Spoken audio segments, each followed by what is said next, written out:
All right, so this is our iGo Deluxe model. It comes in a bigger box like this. So you just really have to open the end that says open this end. And it's pretty simple. Just roll it out. It comes with a few different things in here. So this is a side spray attachment. So instead of having the sprayer up front, you can actually attach it to the side so you're not straddling the line. I'll show you that here in a little bit. It also comes with a jug for clean out, just for water. It has your plug, which plugs into the back of the machine right here. And then plugs into your outlet. So that's where it plugs in. Comes with your instruction manual. It has a sample of flush through as well. And this flush through is kind of like a pump and nozzle cleaner. Good if you're going to leave the machine sitting for a long period of time or you need to clean it out extra well. And you just add a little of this to your water to use it. It also comes with a opener for your containers of paint. So it comes with 3 different cone nozzles that are stainless steel and that are different sizes. They'll let different amount of paint through. It also comes with flat nozzles. You only want to use this if you're doing like a parking lot or using high pressure paint, and a few other various items in here as well. So that's what comes with the machine. And now I'm going to show you how to set it up. All right, so when we roll this out, there's just 3 little zip ties we need to cut to loosen the handle that secure everything in place. There's 2 right here around this that goes in the paint, or paint straw. And then we have 1 right here at the very top that holds the handlebars in place. So now that those are cut, we can install the handlebars. And this is pretty easy. You just slide it into these 2 pipes like this. You can adjust the height based on how tall you are, but then you just tighten these 2 down right here. And this will go in your paint jug.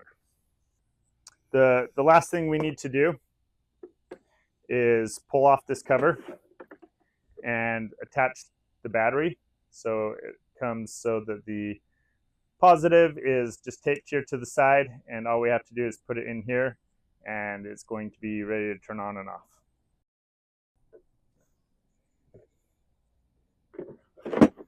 All right, so now that we have the handlebars on, I'm just going to explain a few different pieces of the machine.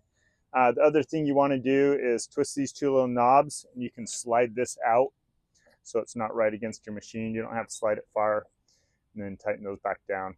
So a few different components to the iGo Deluxe. It has pneumatic tires. They're not going to go flat. They run a really straight line and handle bumps really well. This is our on and off button. So when you push it, it's not very loud, pretty quiet. And then this looks like a brake, but really it controls these discs right here. So when you're at the end of your line, you can actually pick your discs up and it's not going to leave trace paint as you continue to push your machine. So that's what this handle's for. The discs also are adjustable. You can have a 2-inch, 3-inch, 4-inch, 5-inch, or 6-inch line on it, and they snap into place. Right now they're set for a standard 4-inch line. Really, the only adjustment you have to make before you paint, once the machine is set up like it is now, the only adjustment you have to make is right here. You can move the nozzle up or down based on the height of your grass. And I'm just going to show you the nozzle right here. It's pretty easy to take on and off. You just give it an 1/8 of a turn. You'll want to get your gasket from in here as well to put in. So the nozzle goes in first into the nozzle cradle. Then you put your gasket in. And then we'll simply slide it onto the machine here and give it a quarter of a turn. So now everything's set. We want the disc, the nozzle, when it sprays, we want it to hit the discs at the height of the grass. So if your grass is right here, you want your nozzle to spray about the same height as the grass. That way you get a nice full line. If you see more paint running on the sides of the discs and it's leaving white lines on the outside, that means you need to lower your nozzle just a little bit because you're putting more paint on the discs than you need, and it just needs to be dropped down. If you're not getting a full 4-inch line, then you'll want to raise up the nozzle until you're getting the full 4-inch line. We're ready to paint, and I'll show you now how to prime up the machine. So this is our paint. We have two different jugs. This is our 10-liter jug, and this is our XP brand. So it's a little brighter, lasts a little longer. So this 10-liter jug will actually paint 4 full-size soccer fields. It's ready to use. You don't have to dilute it. So we're going to, you can either shake it like this, and you shake it for about a minute. It's kind of up and down, move it all around. You want to, sometimes it'll settle and you want to get that sediment back up into the paint. Today, we're just going to crack the top and use our Whizzy Whip to make light work of that.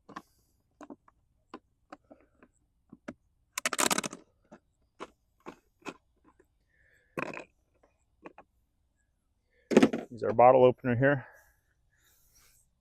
And then the Whizzy Whip's designed to fit right inside of there. And while he mixes that, he's going to go all the way to the bottom. He's going to move it around the bottom, get the full jug.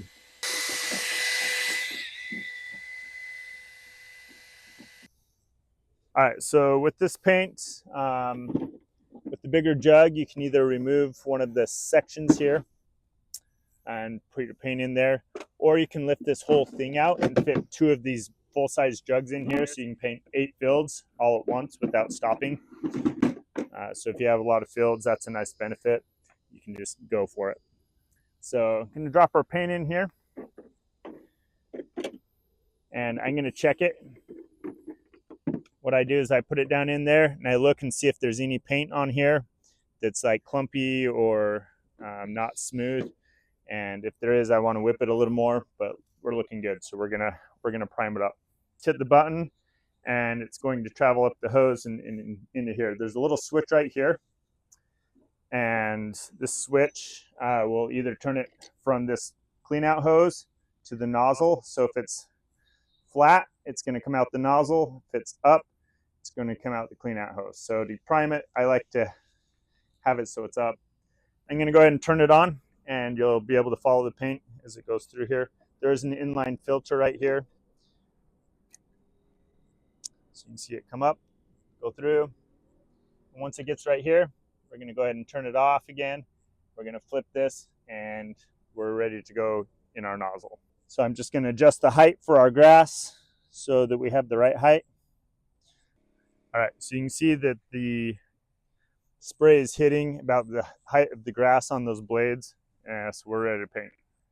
All right, so you're going to see how easily this machine rolls in a straight line.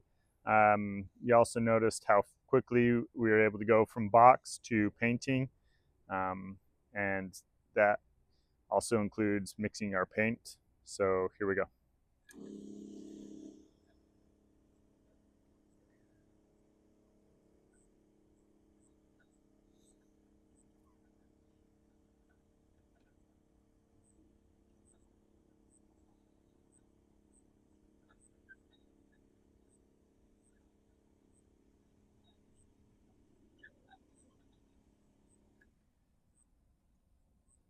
So from the top of your grass, how high should the nozzle be from that? So each cone nozzle is a little bit different on the height. So we have the red cone nozzle in right now, and it sprays a little bit more down, whereas the green sprays a little more out. So it just depends on the nozzle, but you just want that paint to be hitting about 1/4 of an inch above the grass level. so that you're maximizing how much is going in the middle and minimizing how much is running down your discs. And that affects how your paint looks. Yeah, so that's going to affect the brightness of your line. So if you have it really high, then a lot of your paint is actually going to hit the discs and run down and only be on the edges. But if you drop it down a little bit more, then it's really going to fill in that middle section. How long does it take you from, going to get the machine to I mean, you're fast too, right? Like how fast can we do a field like this? Yeah, so if you're already have your string pulled and you're ready to go, or you already have a template put down and you're just retracing your lines, you can do a retrace in 15 to 20 minutes, depending on how fast you walk. And you can do a new one as fast as you can pull the string, I guess. But retracing is kind of the how I'd measure how fast you can paint it, and retracing your. Some people claim they can do it in 15 minutes. I've personally done it in about 18 minutes to 20 minutes. That's fast. And that's a full-size soccer field. Football field, that takes a little longer. How fast is that dry? 10 minutes in the sun, Sure. like 5 minutes. Sure. Like it dries super quick. Like when it's 90, 95 degrees outside, like it's almost. Yeah, that's sweet.